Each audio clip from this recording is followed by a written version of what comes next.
Thank you once again for making Locked On Cougars and Locked On Utes your first listen of the day.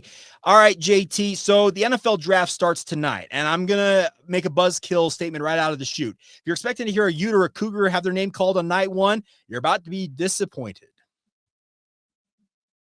Yes, you are. I apologize when I was muted for a moment. Yes, I do think you'd be disappointed. Jake, correct me if I'm wrong. Is Royals the Utah State receiver? Is he going to be the first player from the state drafted?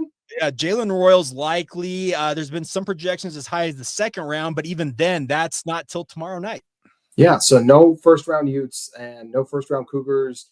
I know that's been some years that happened, but still with the direction both of these programs have been trending in over the last couple of years, it's definitely still something that's like, oh, it's kind of weird. And it'll be a weird draft because you're not going to hear a lot of these guys' name called until the later rounds.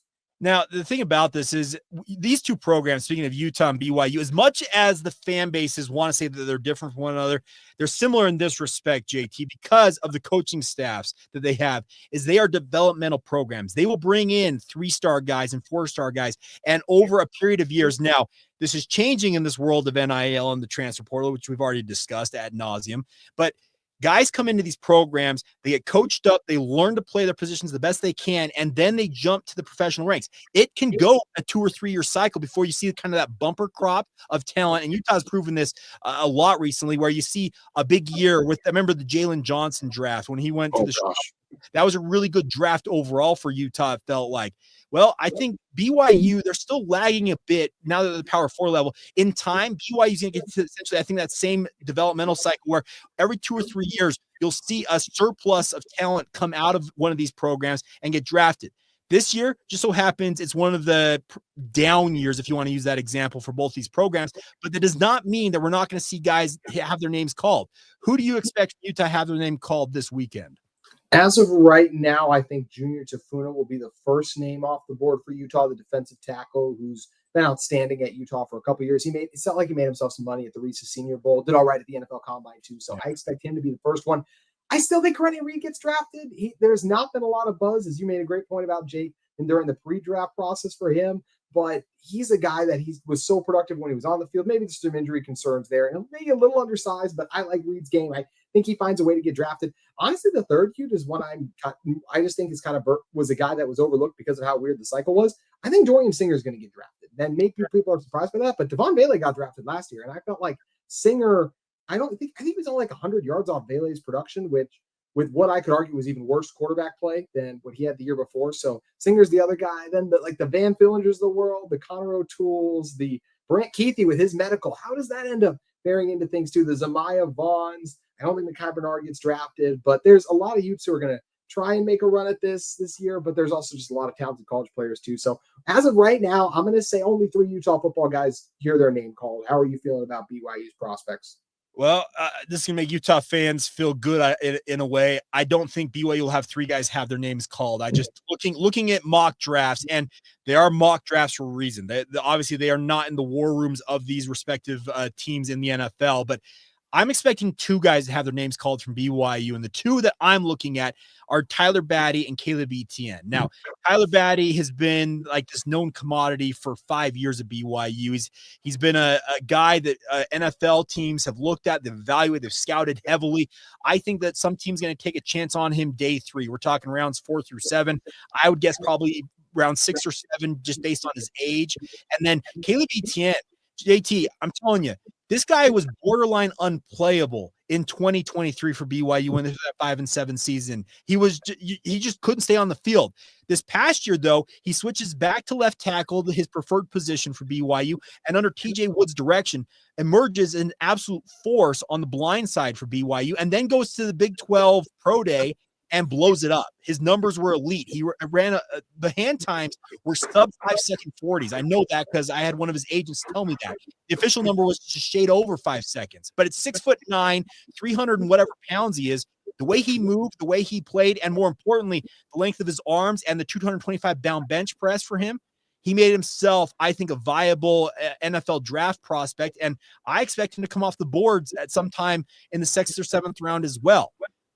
That's not an elite position for BYU to be in, but considering the recent history for BYU, if they get 2 guys having their names called, that would be progress for Kalani Sitake.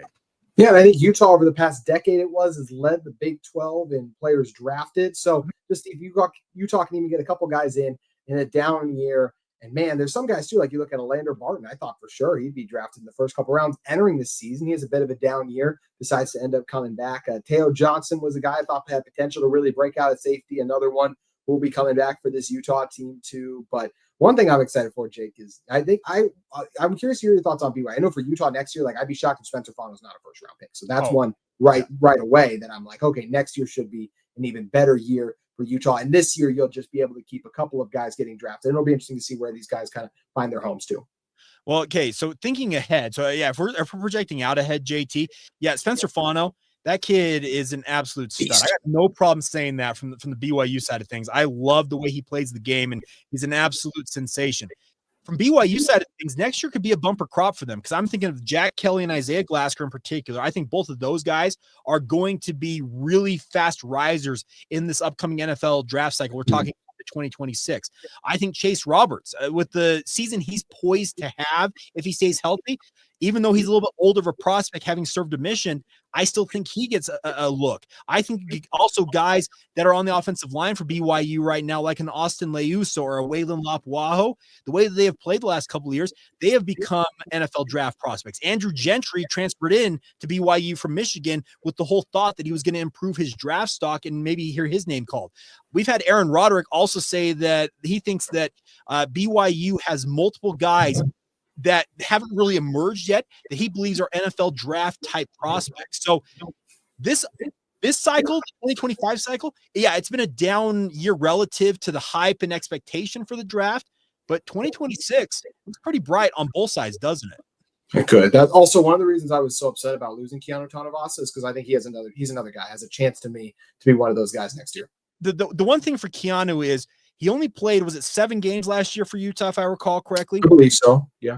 He needs to put together, I think, a full season worth of tape and then probably come back for the second year and prove the durability is not a 1 year flash in the pan. Now, that may delay, obviously, him not until the 2027 draft. Yeah. We'll see. But maybe if he does have that monster season and an NFL team falls in love with him and he feels like he needs to jump, yeah, he absolutely could be in the mix there. And that'll obviously play to the chagrin of Utah fans who will say, what could have been?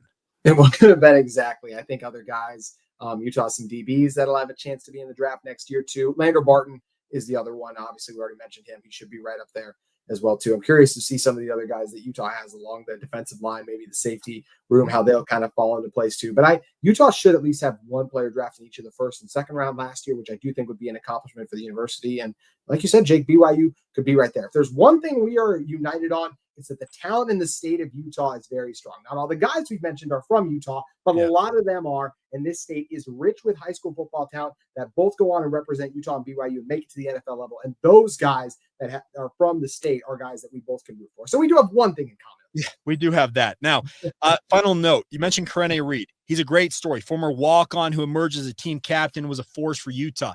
BYU has a very similar story in Tanner Wall.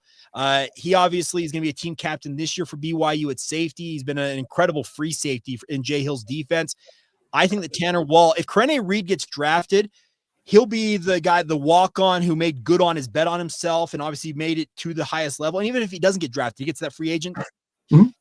I think a guy like Tanner Wall is going to live that story next year for BYU, where he's the former walk-on who actually, in his case, changed positions from wide receiver to safety midway through his college career and emerges as an NFL draft prospect. You'll love those stories, and I think both of these fan bases can get behind guys like a Kalani or a Tanner Wall. They can, because at the end of the day, as much as the fans get riled up, we already mentioned the fuels of the flame of the fire that is this rivalry. We're all still from Utah. All those connections that are there too. So that's what makes this still, it's fun to go back and forth. At the end of the day, it's still like, for the most part, people keep treating each other with respect to this rivalry as heat as it can get.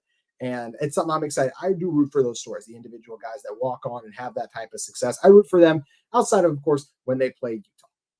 Hey, welcome to reality in this rivalry. It exists all the time. But nonetheless, JT, where can everybody find your work if they're a Cougar fan who wants to hear more from you?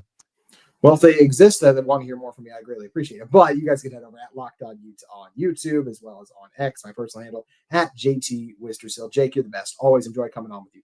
Yeah, and if you're a Utah fan who, I don't know why you want to hear more about the Cougars, hit up Locked On Cougars wherever you get your podcasts, on YouTube as well. And you can hit up a Locked On Cougars on your major social media platforms, or follow me at Jacob C. Hatch. JT, is always a pleasure, and we'll do it again soon, all right?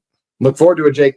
All right. Once again, thank you for making Locked On Utes and Locked On Cougars your first listen of the day, and appreciate all of your guys' support for being everydayers and obviously being a part of it right here on the Locked On Podcast Network.